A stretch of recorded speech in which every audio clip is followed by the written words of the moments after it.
Welcome to Farmgate. I'm Bob Simpson. Coming up on this week's show, there's still some winter to endure in Saskatchewan. So why is it important to be thinking about the upcoming planting season?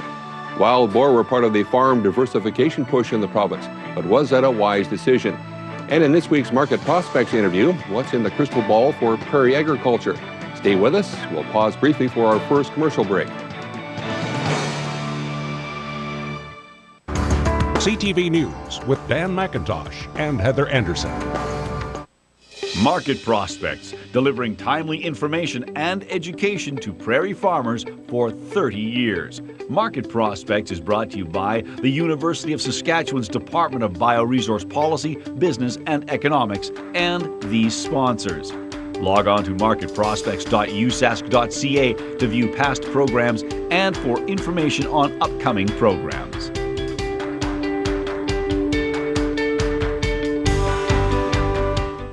Rett syndrome is a neurodevelopment disorder which occurs mostly in girls. She takes everything in and she understands. She just can't let her needs be known. She got a new stroller and a new bike. It just keeps her active and it gets her outside. Rain or snow, she's bundled up, usually has her music on, and that's been great. Telemiracle is amazing. It's amazing. Such a worthwhile cause. Hey guys, this just came from Montreal. And it's pro equipment. Listen, hey Joseph Armand, you make a lot of money serving mass, so maybe you could buy this. Oh, sorry guys, but well, I've got other plans in mind. It'll take more than a couple of screws and a box of springs to repair your father's watch, my boy. Say, Mr. Laflamme, how much do you want for this? My tools are not for sale. Hey, I can pay.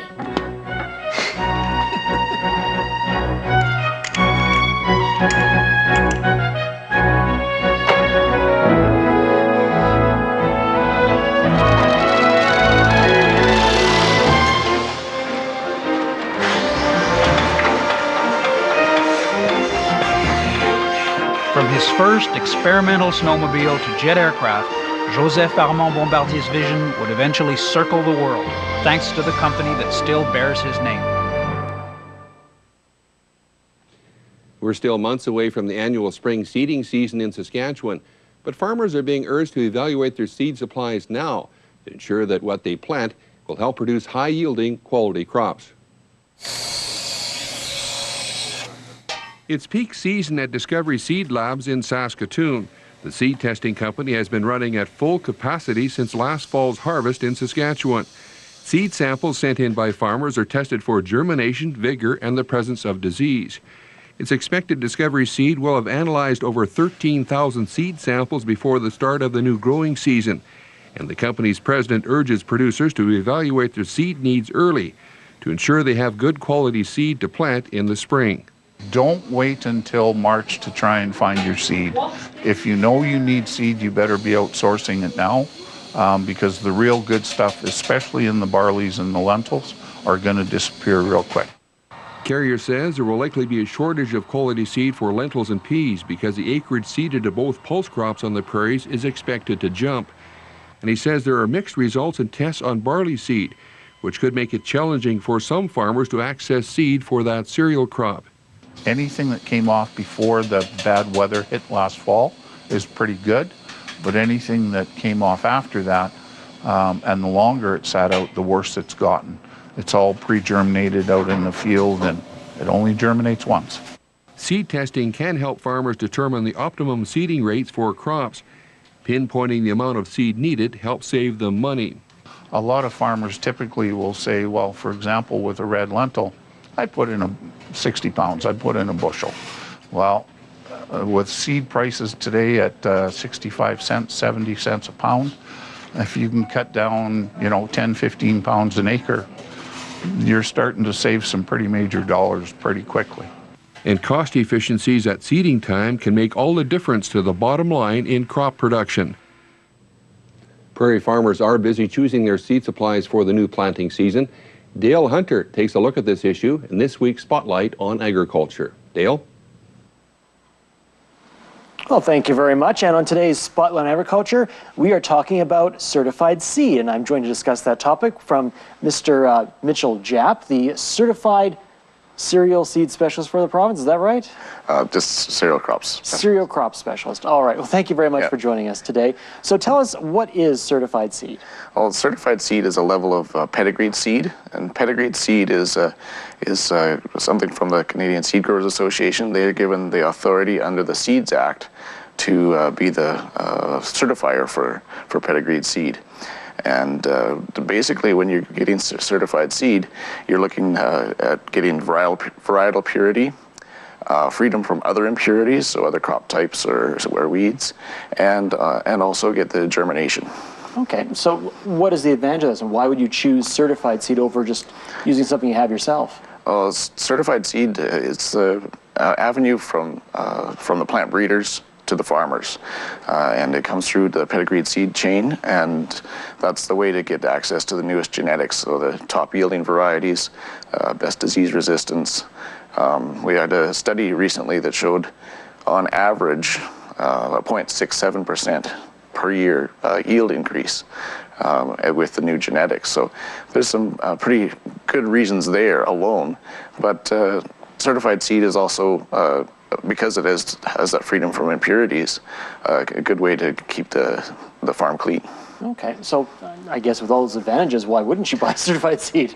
Well, exactly, you know, and the varietal purity is really the crux of it, because all those genetics that come from the breeders, it means that seed will perform as expected. Okay, so I guess how does someone go about purchasing it?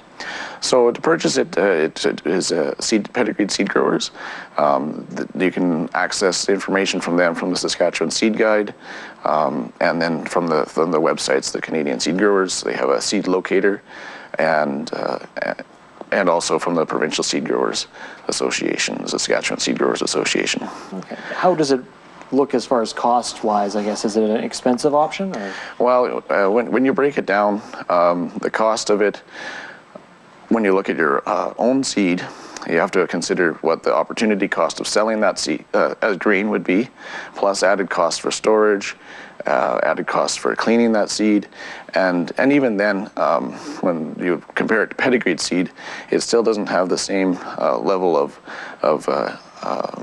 inspection that would go on, because pedigreed seed growers have their seed inspected when it's growing in the field, and they have to maintain that varietal purity all throughout its life cycle. So in the field, when they store it, when they clean it, and then it's graded and inspected. Oh, still a good option for farmers to consider, though. Oh, for sure, yeah, and just look for the blue tag. All right, thank you very much. Mitchell Japp from Saskatchewan Agriculture, and that is this week's Spotlight on Agriculture. Well, thank you, Dale. Good news for Canada's beef sector. South Korea has lifted its 10-month ban on Canadian beef imports. The Asian nation imposed a ban last February after confirmation of BSE in a beef cow near Edmonton. It was the first case of BSE in Canada since 2011. The Canadian Food Inspection Agency says the case was likely due to contaminated feed and is considered an isolated incident. South Korea bought $26 million worth of Canadian beef in 2014, making it our 6th largest customer. The resumption of beef exports comes on the 1-year anniversary of the Canada-South Korea Free Trade Agreement. Well, a warning from a University of Saskatchewan biologist. Within a decade, there could be more wild boar in the province than people. And he says the growing population of feral pigs has the potential to cause millions of dollars in damage to crops, pastures, and wildlife habitat. Wild boar were introduced to the Canadian prairies in the 1980s and 90s as part of efforts to diversify farming in the region. But some of the pigs, which are native to Europe and Asia, escape farm enclosures. Over time, the numbers of feral pigs has increased. Now, a University of Saskatchewan biologist is sounding the alarm. Ryan Brook told the Saskatchewan Young Ag Entrepreneurs Conference that the wild boar population is about to explode in Saskatchewan. He says within 10 years, feral pigs in the province could outnumber people. You do the math. You take one pregnant sow, and they're having 2 litters per year, 6 or more per litter, and those young are sexually mature 6 to 8 months after that. That one pregnant sow turns into over 100 animals in 2 years. Brooke is lead scientist in the Wild Hog Watch Project. Started in 2011, the study has been tracking the movement of wild boar and documenting their damage to crops, pastures, and wildlife habitat. Well over half of the close to 300 rural municipalities in Saskatchewan have reported problems related to feral pigs. Certainly producers are seeing major problems, Moose Mountain area for sure. They get into haystacks, they get into spilled grain. You know, we talked to farmers up in Carrot River. They've killed 150 in the last few years on one farm alone. Their numbers are well established. There's also concern the wild boar may be carriers of disease or parasites that could be transmitted to livestock. Brooks says since feral pigs mainly feed at night, they're extremely difficult to track. He says some U.S. states have had success in controlling wild boar by trapping or hunting entire family groups of the animals. You bait them in. Once they're used to coming, you slowly build a large panel trap. And then when they all come in, you slam the doors and euthanize all of them. Because of that high reproductive rate, even if you're taking out 90 or 95% of the population every year, there's still animals that are going to keep propagating that. So you have to have total removal. Brooks says to help keep wild boar numbers in check, a well-coordinated control program will be needed in Western Canada. The Canadian poultry industry is searching for alternatives to antibiotics to help protect flocks from deadly infections. Now, a research team at the University of Saskatchewan believes it has the answer, and the researchers are preparing to field test their immunity-boosting technology. The Canadian chicken industry, like other livestock sectors, is in the process of phasing out the use of antibiotics. In many cases, antibiotics have been used to prevent disease in flocks. But some studies have linked such practices to development of antibiotic or antimicrobial resistance. A research team at the University of Saskatchewan is working to develop an alternative to antibiotic use in chickens. It's using a synthetic non-infectious bacterial DNA molecule to help boost disease immunity in chicks.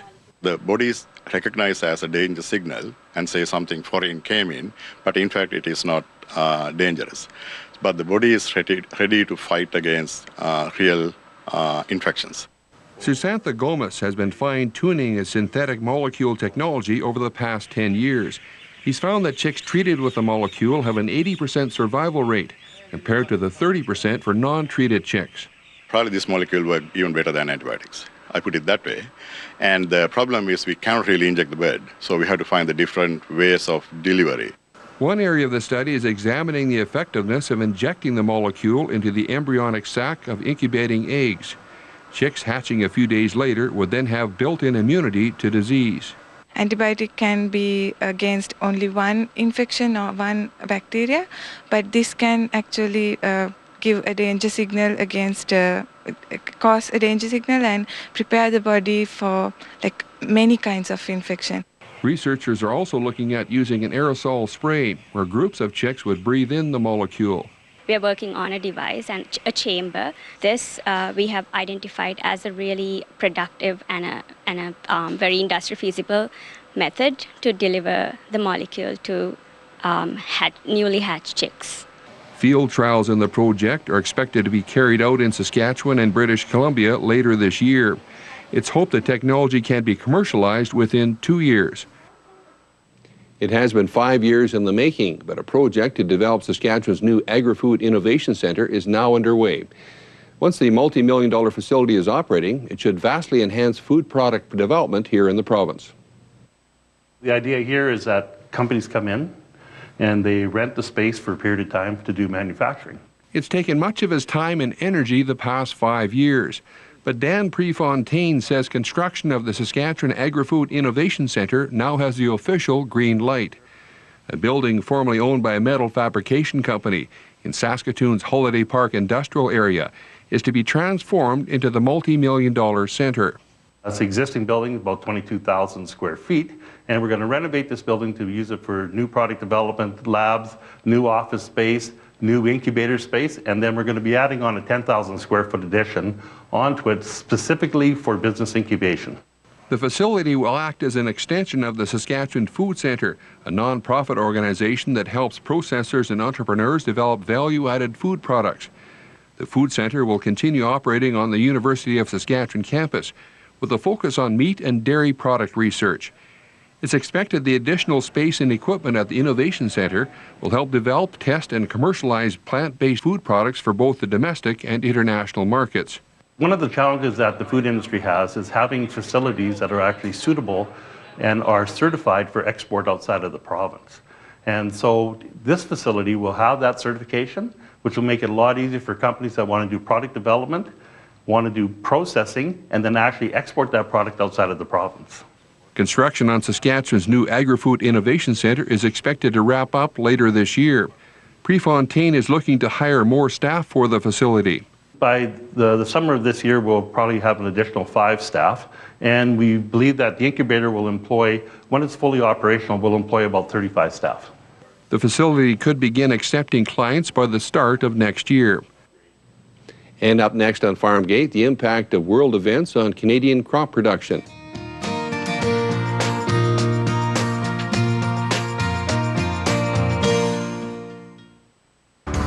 CTV News with Dan McIntosh and Heather Anderson. Ag producers, Sask Battery thanks you for your business and hopes you had a great year. They're proud to serve you with wholesale prices that help power your bottom line. Say goodbye to wet acid with Sask Battery's new full line of Optima batteries. 3-year free replacement glass mat batteries that don't freeze and they cycle better. For all your battery needs, experience the top service and performance of Sask Battery. Let Sask Battery's wholesale price power help you drive a better bottom line. If you're like me, you take pride in a great-looking lawn. And my pride begins with my ride, a grasshopper mower. Whether you roll it off the trailer or out of the garage, you'll get the power to effortlessly tackle tough terrain, mow around obstacles, or cut through thick grass and overgrowth. You'll trim, vacuum, mulch, and more, all from a driver's seat that's as comfortable as your favorite pair of jeans. The exclusive Powerfold deck even makes cleanup and storage a snap. Whether you're a pro or just want to mow like one, make a grasshopper mower your ride and your pride.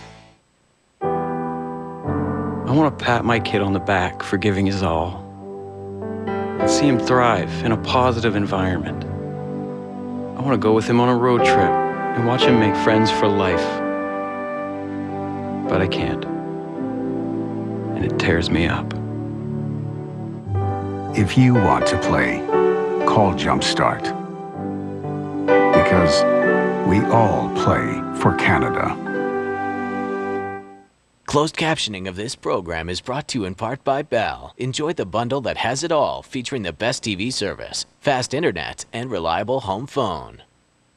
Hey, don't forget we're going to my parents this weekend. I have to work. Well, it's another weekend ruined. Look, I can't just say no. Keep your voice down. Kira is right there. But what do you want me to do? Quit my job, Joanne? Of course I don't You know want we you to both quit need to your work. job. I'm gonna be late. Kids bring the things that affect their mental wellness with them everywhere they go. What are your kids bringing with them?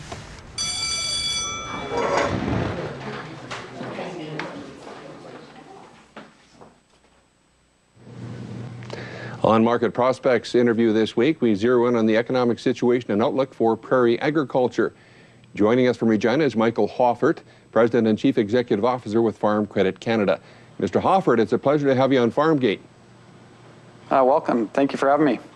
Right off the top, then, please review the current state of farm commodity markets and prices and their impact on the grain, oilseed, and pulse crops produced on the Canadian prairies.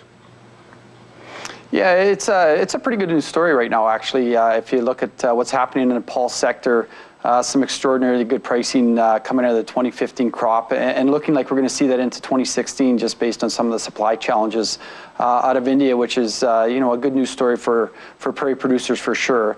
If you get into more of the major crops, the grains and oilseeds, whether it's wheat or canola or corn and soybeans, and it's a little bit more challenging from where it was a couple of years ago, but still really quite good in Canada, particularly when you take into account some of the buffering we're getting here as a result of a lower Canadian dollar.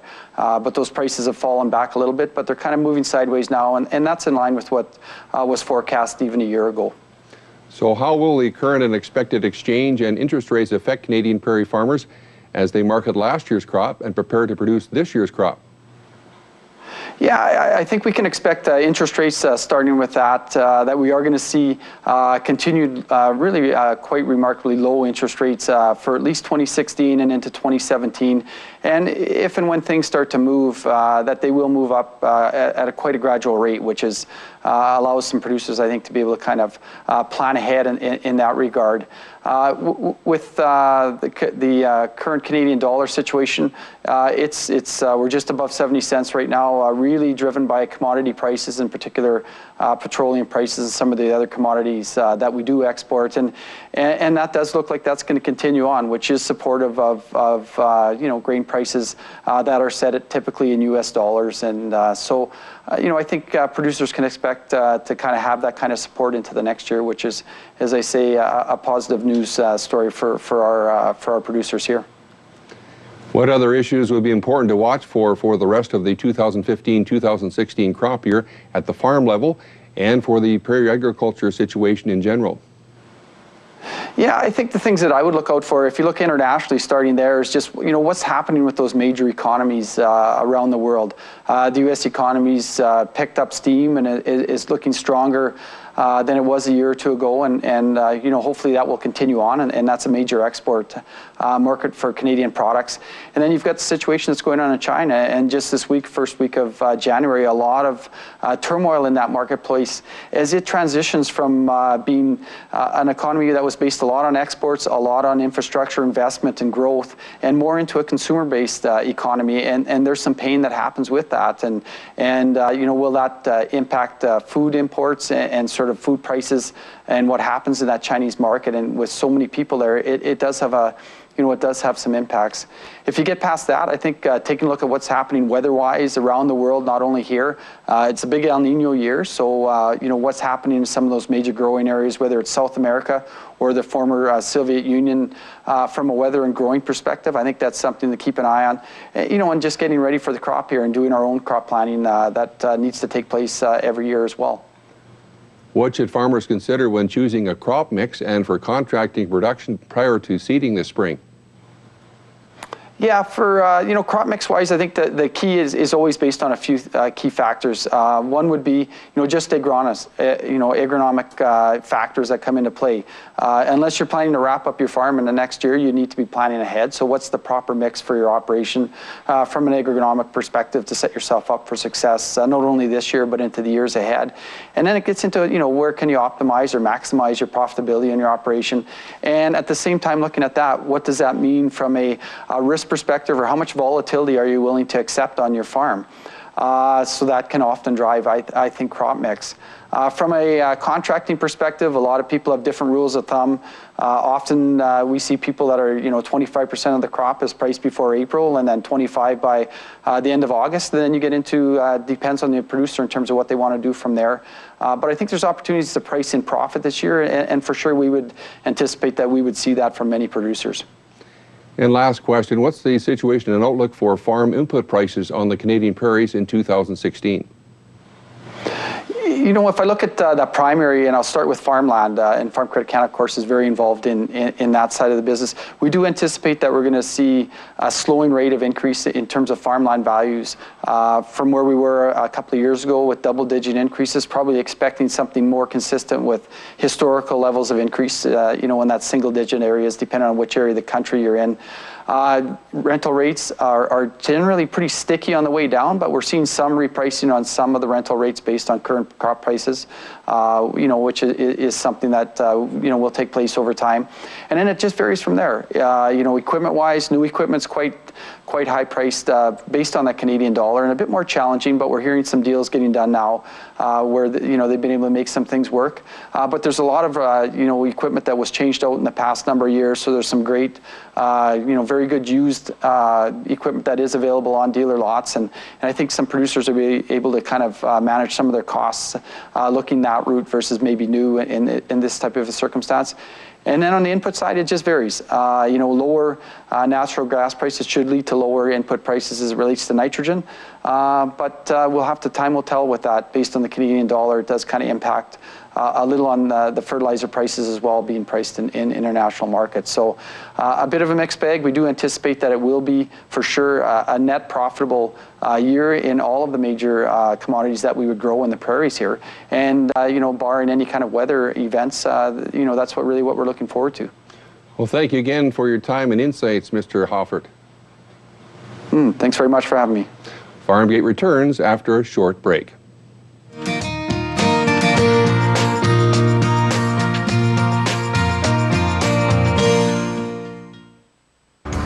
CTV News with Dan McIntosh and Heather Anderson. Mom, why did the cow cross the road? Why, honey? To get to the other side. Mom? Yes? Why did the moose cross the road? It's no joke. People and wildlife are being injured or killed on our highways and roads. Slow down. Remember, there are moose on the loose. A message from the Saskatchewan Wildlife Federation. Rainwater. Groundwater.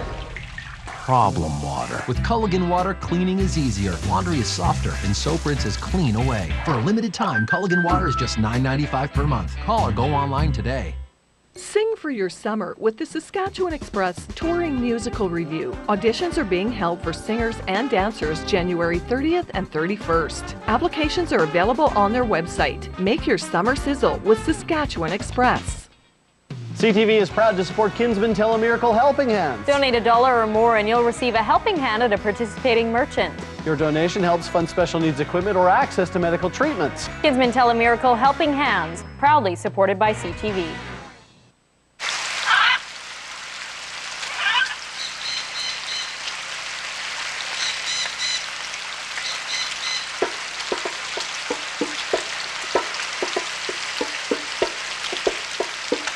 A man cooks bacon in his kitchen with a parrot on his shoulder.